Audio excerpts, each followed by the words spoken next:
விவசாயத்திற்கு பேருதவியாக இருந்து வந்த பாலாறு தற்போது கழிவுநீர் ஆறாக மாறி வருவதால் தமிழக அரசு பாலாற்றை உயிர்ப்பிக்குமா?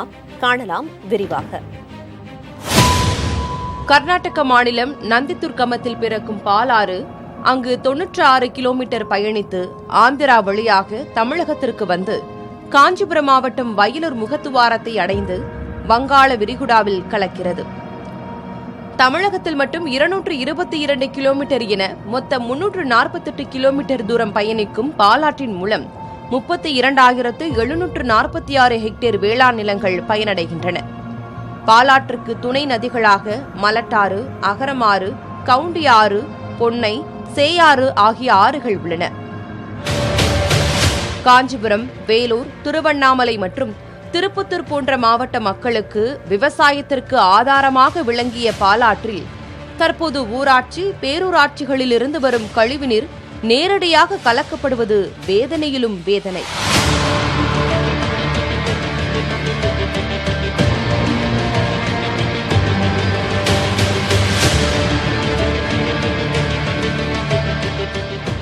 அது மட்டுமில்லாமல் நெகிழி பொருட்கள், இறைச்சி கழிவுகள், தோல் தொழிற்சாலை கழிவுகள், கட்டுமான கழிவுகள் என பாலாற்றில் கொண்டு வந்து நேரடியாக கொட்டிவிட்டு அதற்கு தீ வைத்துச் செல்வதும் வாடிக்கையாகிவிட்டது. இதனால் 1996ஆம் ஆண்டு பாலாற்றில் கழிவுநீரை சுத்திகரித்துதான் கொட்ட வேண்டும் என நீதிமன்றம் உத்தரவிட்டது. ஆனால் உத்தரவை யாரும் பின்பற்றுவதும் இல்லை என புகார் கூறப்படுகிறது. இன்று வரையிலே அந்த அரசு வழிகாட்டிய எந்த சிற்றூராட்சியோ பேராட்சியோ தம்முடைய கழிவுகளை இதுவரையிலே பாலாற்றிலே சுத்திகரித்து விடுவதில்லை.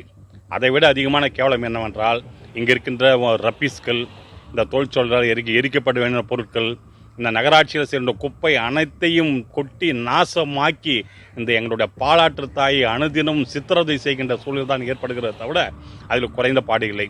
கண்காணிப்பு என்பதே இல்லவே இல்லை. மணலுக்கு காட்டுகின்ற ஆர்வம் இந்த அரசு ஏனோ அதை சுத்தமாக வைத்திருப்பதற்கு காட்டுவதற்கு மனதில்லை.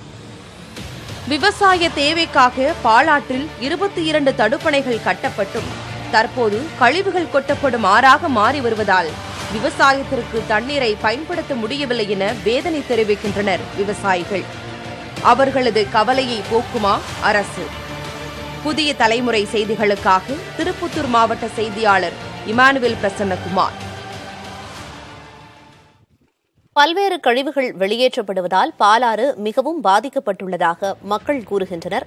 இதுகுறித்த விவரங்களை பதிவு செய்ய செய்தியாளர் குமரவேல் இணைந்துள்ளார். குமரவேல், பாலாற்றில் பல்வேறு கழிவுகள் வெளியேற்றப்படுவதால என்னென்ன பாதிப்புகள் எல்லாம் ஏற்பட்டிருக்குது? அந்த பகுதி மக்கள் என்ன சொல்றாங்க?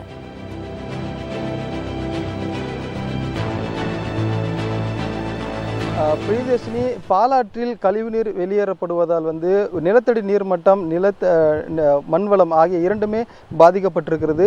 இன்று காலை முதலே இது தொடர்பான செய்திகளை நாம் பார்த்து வருகிறோம். காலையில் ஆம்பூர் பகுதியில் எந்த மாதிரியான பிரச்சனைகளை அப்பகுதி மக்கள் சந்திக்கிறார்கள் என்பதை பார்த்தோம்.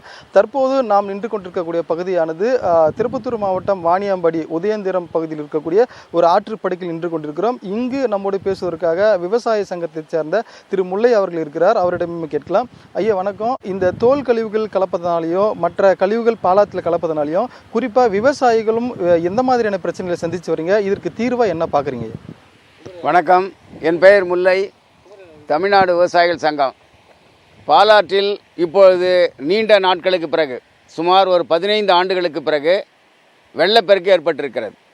அதற்கான காரணங்களை பல்வேறு நிலைகளிலே சொல்லுகிற பொழுது ஆய்வாளர்கள் என்ன சொல்கிறார் என்று சொன்னால், கடந்த 1.5 ஆண்டுகளாக கொரோனா பாதிப்பு இருக்கிற காரணத்தினால், போக்குவரத்து தடை செய்யப்பட்டுள்ள காரணத்தினால், அதிலிருந்து வெளியேறக்கூடிய அந்த நச்சுவாயுன்னு சொல்லக்கூடிய கார்பன் டை ஆக்சைடு அது வெளியிடுவது குறைந்த காரணத்தினால், வெளிமண்டலத்தில் உள்ள ஓசோன் படலம் அதனுடைய கிழிச்சல் அதிகமாக இருப்பது கூடியிருக்கிறது, மீண்டும் அது மூடியிருக்கிறது என்ற காரணத்தினால் பருவநிலை மாற்றத்திற்கு ஏற்ப மழை பொழிவு அதிகரித்திருக்கிறது என்று குறிப்பிடுகிறார்கள்.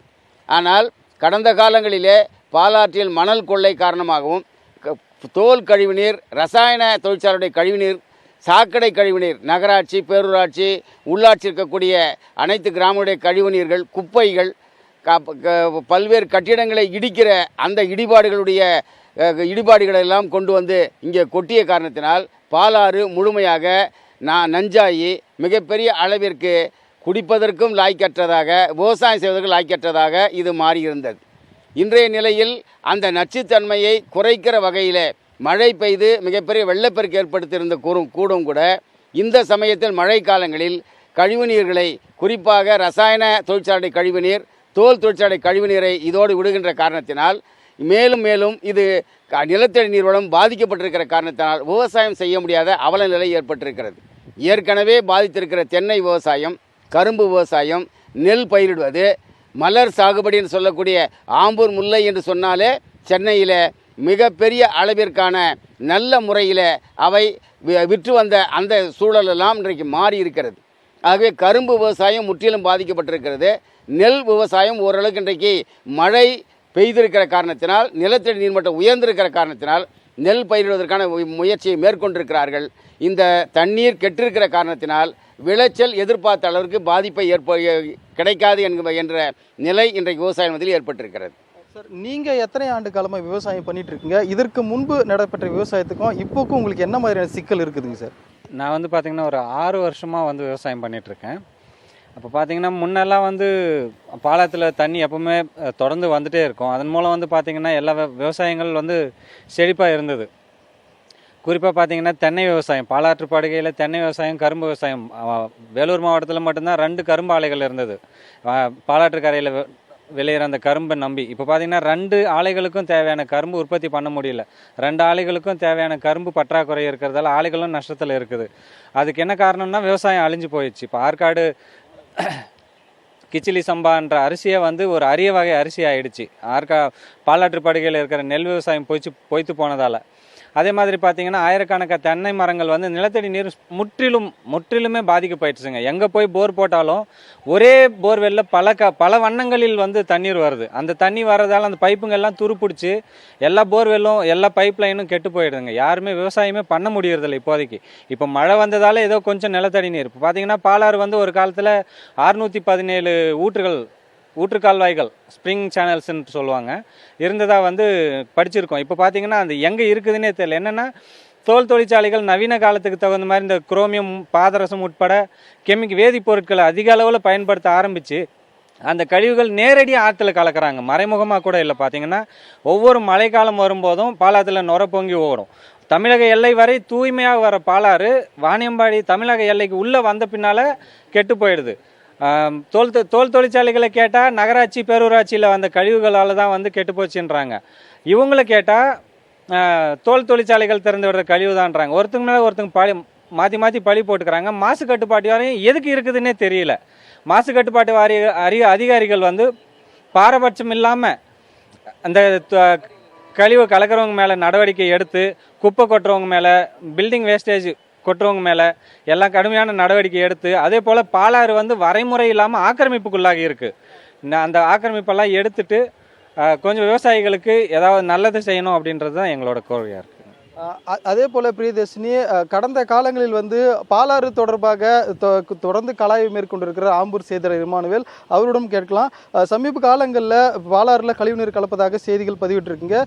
அண்மை காலங்களாக நடைபெற்ற கழிவுகள் என்னென்னா அது பட்டியலிட வாய்ப்பு இருக்குது. எந்த மாதிரியான கழிவுகள் எல்லாம் பாலாற்றில் கறக்குது? இதனால் பெருமளவு பாதிப்புகள் எவ்வளோ, தொழிற்சாலைகள் எவ்வளோ இருக்குது?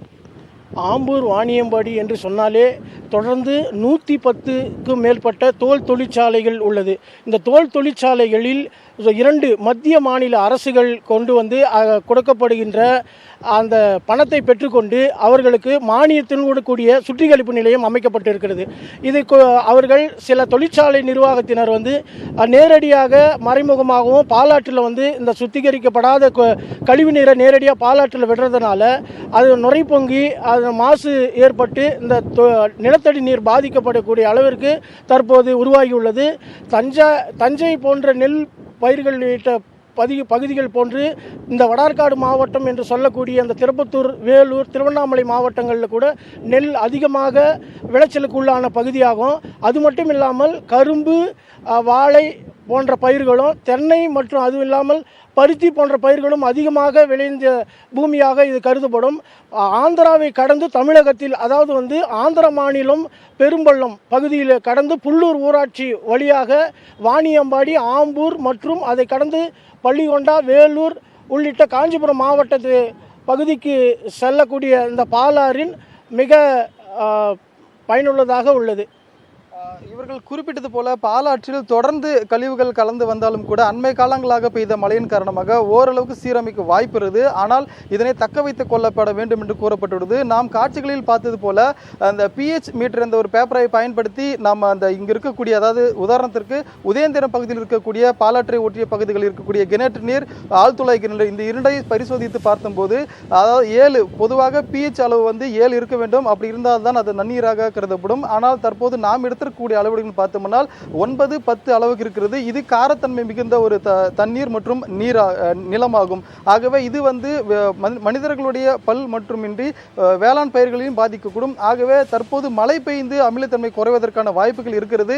இதனை அரசு முழுமையாக பயன்படுத்தி கொண்டு வரும் காலங்களில் எந்த விதமான கழிவு நீரும் பாலாற்றில் கலக்காத வண்ணம் தடுத்து நிறுத்தி இதனை சீரமைத்து தொடர்ச்சியாக இது பராமரிக்கப்பட வேண்டும் என்பது விவசாயிகள் மற்றும் பொதுமக்களின் கோரிக்கையாக இருந்து வருகிறது. பிரியதர்ஷினி. நிச்சயமாக குமரவேல், அரசு கூடிய சீக்கிரம் விரைவான நடவடிக்கையை மேற்கொள்வாங்க அப்படின்னு எதிர்பார்க்கலாம். விவரங்களை வழங்கியதற்கு நன்றி.